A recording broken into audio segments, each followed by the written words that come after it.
Во овие мерки на наше големо задоволство, како медицински лица и граѓани на град Тетово, се опфатени клиничката болница Тетово, здравствениот дом Тетово и специјалната болница за белодробни болести во Лешок.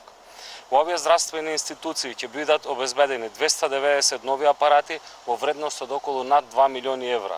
Ќе биде обезбеден дигитален апарат за флуороскопија, дигитален рентген апарат, ректоскоп за ендоскопски стол, како и 55 електрични болнички кревети и голем број на останати потребни апарати.